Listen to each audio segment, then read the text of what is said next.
On this episode of Carnage, we're going full send on the Trolvo.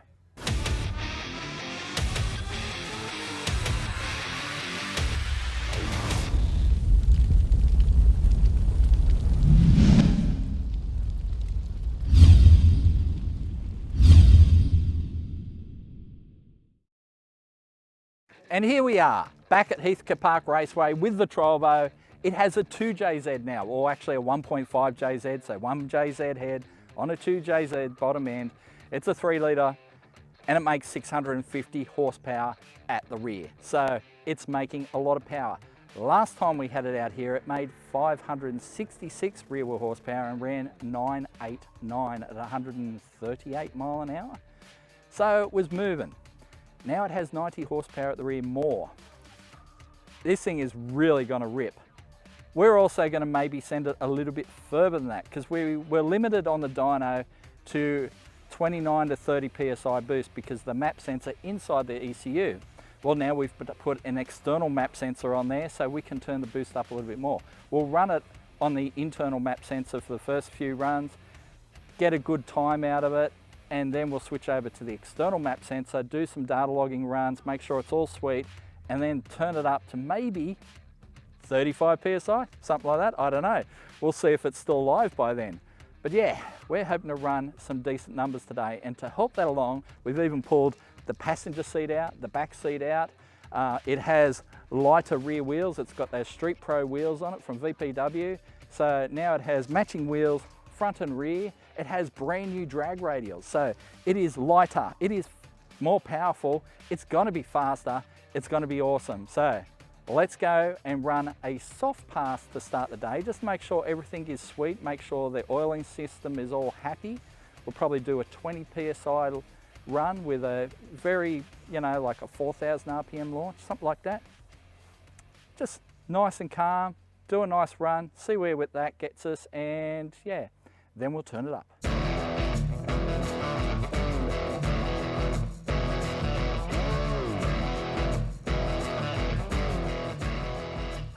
Not too bad. So many bees!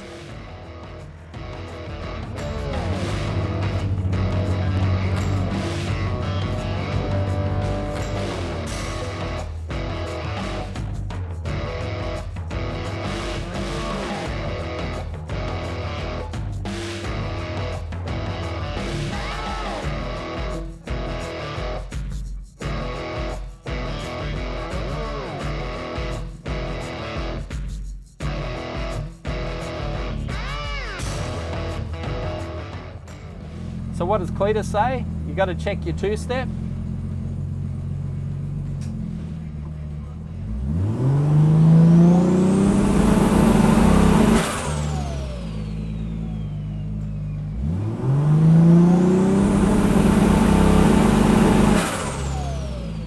I think that works just fine.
Bit of wheel spin on the first run, which is unusual because it's only 20 PSI, but anyway,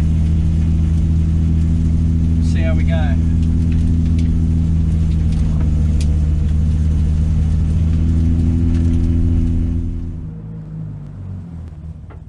How'd we go? 11.6, 126. Yeah, wheel spun a fair bit. So we'll go back and have a look at the log, but 20 pounds, okay.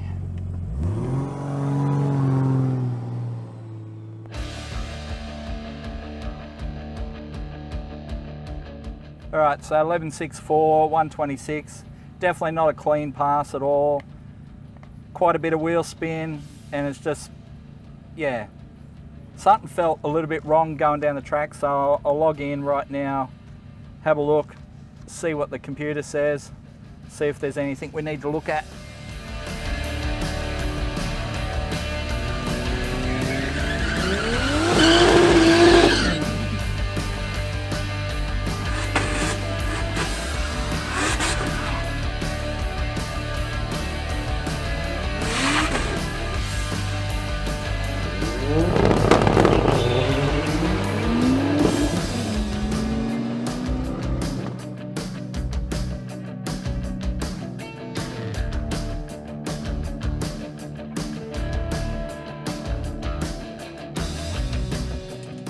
Right, so we just have a look through the data log at the moment.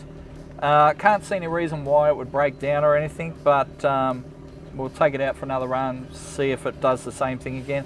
However, I can report that the oil pressure is super stable, so launching off the trans brake, we didn't see any dip at all. Actually, we saw an increase in pressure from the launch. So it went from 115 to 120 or thereabouts. So it went up in oil pressure, which is great, and didn't drop at all. Air fuel looks right. Boost was just over 20 psi. We only revved it out to 7,600 RPM. So it is what it is. What I'm going to do now is turn the boost up to 25, but turn the launch down to 3.8. So we'll launch at a slightly lower RPM, but with more boost. So hopefully it'll stick, and we get it to actually run down the track, and we'll see what it does.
So we're going to give it another run. I've turned it up to 25 pounds of boost and turned the launch down to 3,800 RPM. We'll see if it sticks. I've also took some pressure out of the rear tyres, so we're down to about 16 psi in the 235s. So hopefully it hooks and goes.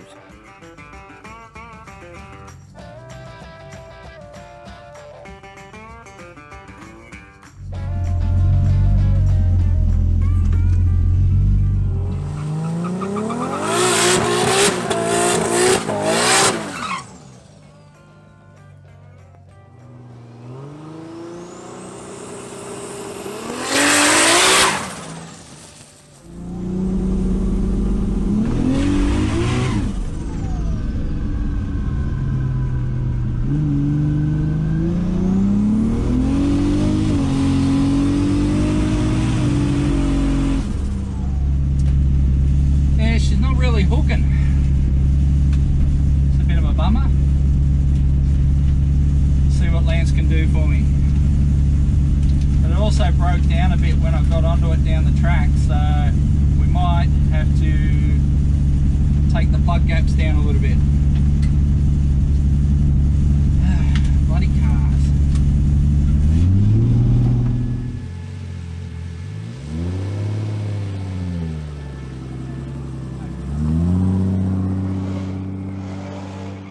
So we had a look at the data log, oil pressure's good, everything seems good, but it is breaking down, so it must be a plug gap thing. So we're going to have to drop the plug gaps, which is going to be a bit of a pain in the butt, and we're having trouble hooking up off the line. I have put some new parameters in. That was at 3,800 RPM. I'm going to do a 3.5 grand launch, which is not a lot for this car. So we will have that setting on the dash, 3.5 grand, and then, yeah, hopefully with new plug gaps, it should go down the track and make good power. But yeah, we're struggling.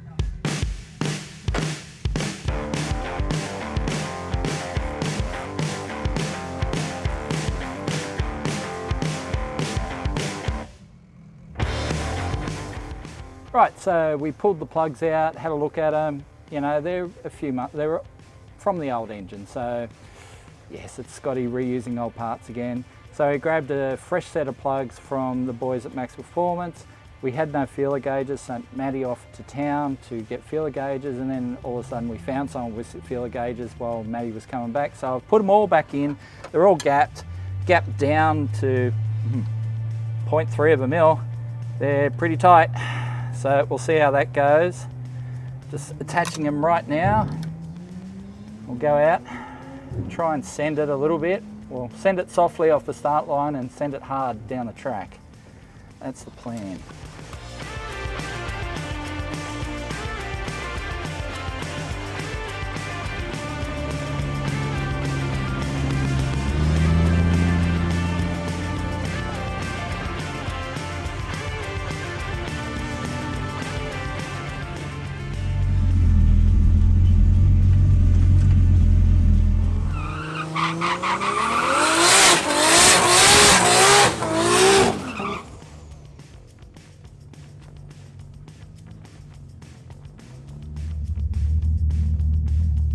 Alright, let's try this. 25 pounds boost, only a 3.5 grand launch.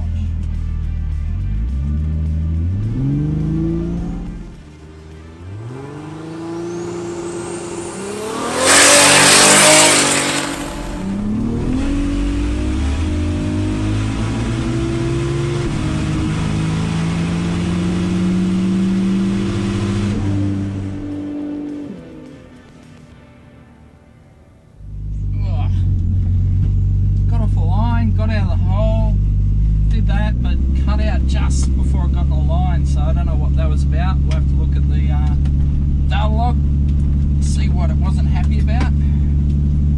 Feels like some sort of protection cut in, but it's a pass. I don't think it'll be a 9, it'll be a 10 I reckon, but Jesus, it was motoring.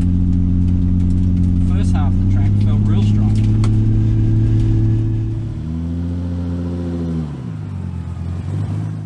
Wow, 10.0 of 126. I mean, that's not bad considering it cut off way down the track there.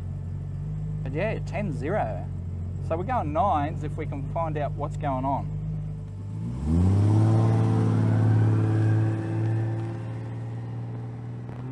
So we finally managed to get off the line.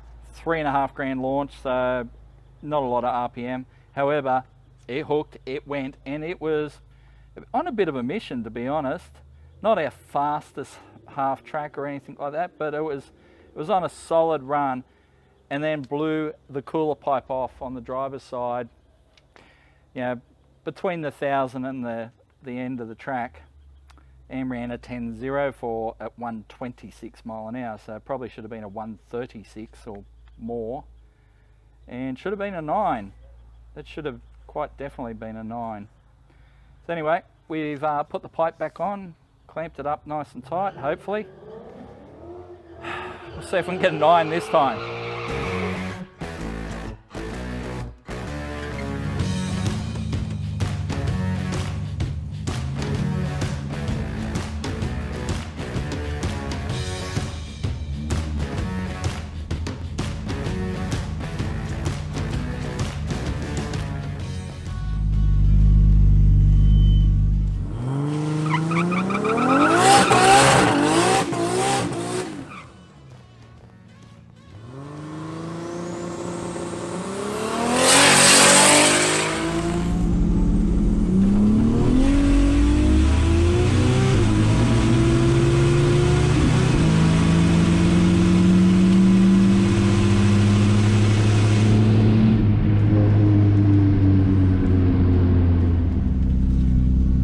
gravy.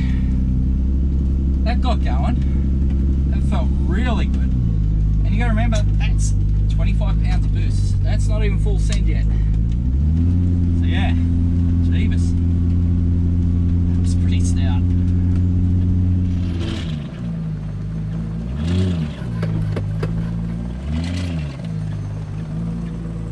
$10.06. Why? Probably a bit warm. We'll go cool it down.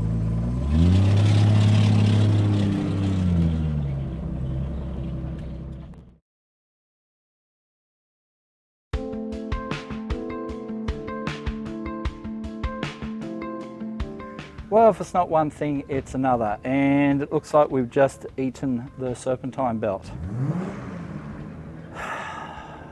Wow, this is really not our day, is it? Damn. All right, let's see if we can fix this thing.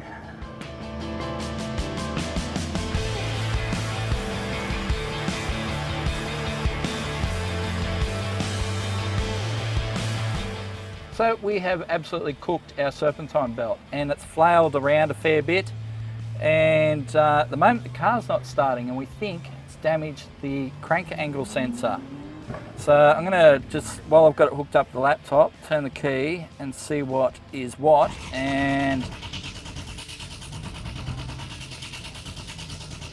no, she's just not there. It comes, you see it flash up just for a sec, and then just it's not there for most of the time. So 95% of the time it's just not there. So yeah, we've ended up, obviously the belt, it looks like it's cut through the front cover, the plastic cover a bit, and damaged the crank angle sensor or displaced something under there. So bugger. That means we're done for the day. And we didn't even get a 9. That is so frustrating.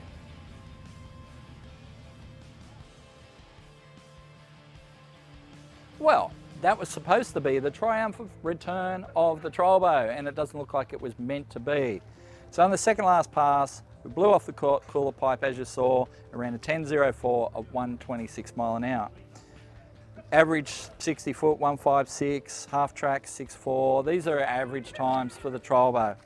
It should run better than that. However, I'm not launching at the full RPM. It's $3.5 grand launch to get it off the line, because if we try and go full send off the line, it just bakes the tyres. This thing's got some power now. So we put the cooler pipe on, it still had some engine temp in it, it still had a fair bit of intercooler temp in it, and I probably should have let it cool down so we get the best out of it.